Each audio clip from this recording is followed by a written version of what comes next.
कहावत के तौर पर एक बात अक्सर कही जाती है कि जब कभी जीवन आपको संतरे की जगह नींबू दे तो आप उस नींबू से शिकंजी बनाएं, उसका आनंद लें, अपना मन खट्टा न करें। जापान ने यही किया।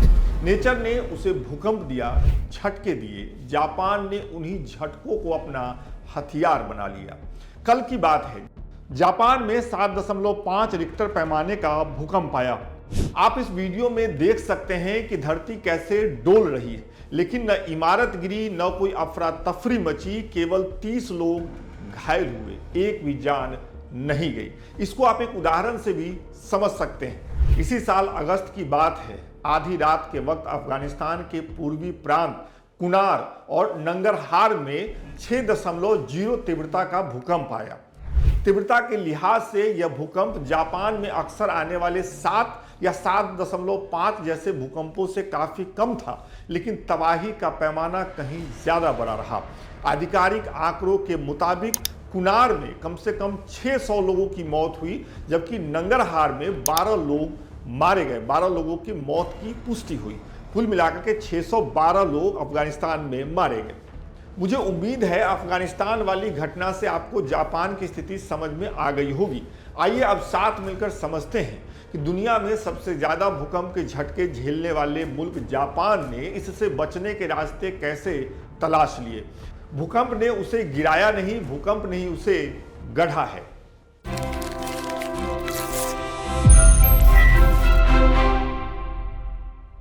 वर्ष 1923 के सितंबर की पहली तारीख, टोक्यो और योकोहामा की आबादी अपने रोजमर्रा के रफ्तार में व्यस्त थे।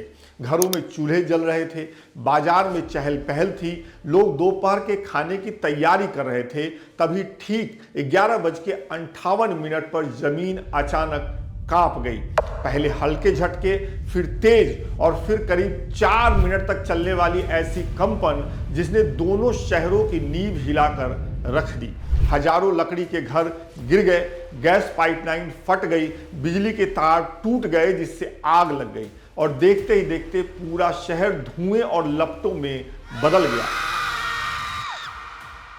हवा तेज थी, इसलिए आग फैलती चली गई। सबसे भयावह दृश्य उस मैदान का था जहां 40,000 लोग सुरक्षित समझकर इकट्ठा हुए थे। उसी मैदान से आग का बवंडर उठा और हजारों जिंदगियां एक पल में खत्म हो गई।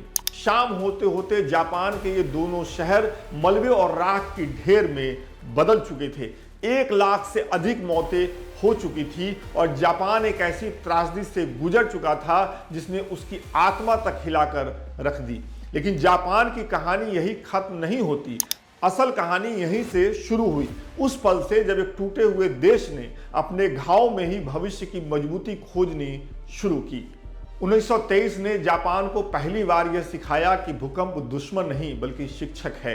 उसने समझा कि खतरा जमीन हिलने से नहीं बल्कि उन इमारतों से है जो झटके को झेल नहीं पा रही हैं। इसलिए 1924 में जापान ने पहली बार भूकंप रोधी निर्माण नियम बनाए और शहरों को सीधा सपाटा नहीं बल्कि सुरक्षा की दृष्टि से सोचना समझना शुरू किया। तंग गलियां चौड़ी हुई, पार्कों को आपदा शरण स्थल बनाया गया और आग को रोकने के लिए फायर ब्रिगेड कॉरिडोर बनाए गए।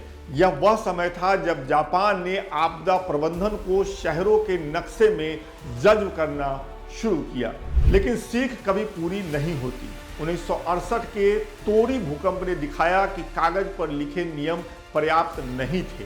कई नई इमारतें भी टूट गई। यह बताता था कि डिजाइन कागज पर समझदार लग सकते हैं, लेकिन असली परीक्षा तो भूकंप लेती है जब धरती कांपती है। इसी झटके ने 1971 में जापान को अपनी पूरी आर्किटेक्चर मेंटालिटी बदलने पर मजबूर कर दिया। इंजीनियरों ने पहली बार स्वीकार किया कि कठोर मजबूती नहीं है, लचीलापन जरूरी है। एक इमारत जो झटके के साथ झूल जाए वो बच जाती है, जो अकड़ कर खड़ी रहती है वो टूट जाती है। इस सोच ने जापानी इंजीनियरिंग में एक नया अध्याय खोल दिया। लेकिन साल 1978 में मियामी प्रीफेक्चर में आया भूकंप बता गया कि यात्रा अभी अधूरी है। कई आधुनिक इमारतें भी नुकसान की जद में आईं। इसलिए जापान ने और गहराई से विश्लेषण किया और साल 1981 में दुनिया के सबसे कठोर, सबसे वैज्ञानिक और सबसे सोच समझकर बनाए गए भूकंप रोधी नियम लागू कर दिए। अब इमारतें सिर्फ मजबूत नहीं रहीं, बल्कि भूकंप के तीनों शक्तियां बेस शियर, ओवरटर्निंग मोमेंट और डायनामिक रिस्पांस को झेलने की क्षमता के साथ बनने लगी। यही कारण है कि 1981 के बाद बने जापानी ढांचा आज दुनिया के लिए मानक माने जाते हैं। इसी क्रम में जापान ने एक और छलांग लगाई।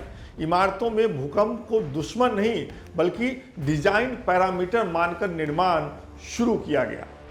सिस्मिक आइसोलेशन तकनीक ने जमीन और इमारत के बीच रबर स्टील की परतें लगा दी ताकि भूकंप के दौरान जमीन हिले लेकिन इमारत नहीं। अस्पताल, स्कूल, सरकारी इमारतें अब झटके को फिसलकर झेल लेती थीं। इसी के बाद आए एडवांस डैम्पिंग सिस्टम।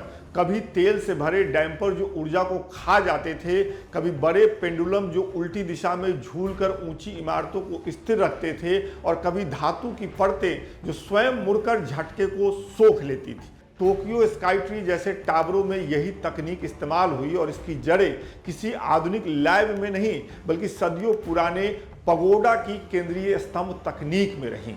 जापान ने अपनी परंपरा को आधुनिक विज्ञान में बदल दिया। इतनी सारी नई तकनीकों का असली अर्थ तब समझ में आता है जब आप देखते हैं कि जापान ने चेतावनी प्रणाली को भी उतना ही गंभीरता से विकसित किया। भूकंप की हल्की पी वेव पकड़ते ही कुछ सेकंड में पूरे देश में अलर्ट पहुंचने लगा। मोबाइल फोन से लेकर टीवी स्क्रीन तक सब पर एक साथ चेतावनी पहुंचने लगी। ट्रेनें रुक जाती जब भी चेतावनी आती, गैस सप्लाई बंद हो जाते, मशीनें ठहर जाती और लोग अपनी सुरक्षा मुद्रा में आ जाते। और ये सब कुछ सेकंडों में हजारों जिंदगियां बचा लेते। लेकिन तकनीक के बाद सबसे महत्वपूर्ण चीज बनी लोगों की जागरूकता। जापान में भूकंप सिर्फ पढ़ाया नहीं जाता, बल्कि जिया जाता है। बच्चों से लेकर बुजुर्गों तक सभी को पता है कि झटके के समय क्या करना है। स्कूलों में ड्रिल दैनिक आदत हो गई, दफ्तरों में मासिक अभ्यास अनिवार्य हो गया, घरों में इमरजेंसी किट हमेशा तैयार रहने लगा। इस सतर्कता ने जापान को सिर्फ तकनीकी रूप से नहीं, बल्कि मानसिक रूप से भी भूकंप प्रतिरोधी बना दिया। और इतनी तैयारी के बाद आई वो त्रासदी जिसने जापान के जज्बे की कड़ी परीक्षा ली। साल 1995 का कोबे भूकंप और 2011 का तोहोकू भूकंप। कोबे ने बताया कि पुराने इलाकों को नया बनाना होगा, इसलिए बड़े पैमाने पर रेट्रोफिटिंग शुरू हुई। तोहोकू ने दिखाया कि प्रकृति कितनी विशाल है, इसलिए तटीय सुरक्षा, चेतावनी प्रणाली और सामुदायिक प्रशिक्षण को नए स्तर पर ले जाया गया। हर आपदा ने जापान को और अधिक समझदार और अधिक तैयार बनाया। इन्हीं सीखों का नतीजा है कि जब कल 7.5 तीव्रता का भूकंप आया, सुनामी के अलर्ट जारी हुए, लोग डरे भी, लेकिन हाथ में आए आंकड़े बताते हैं कि इस दौरान केवल 30 लोग घायल हुए।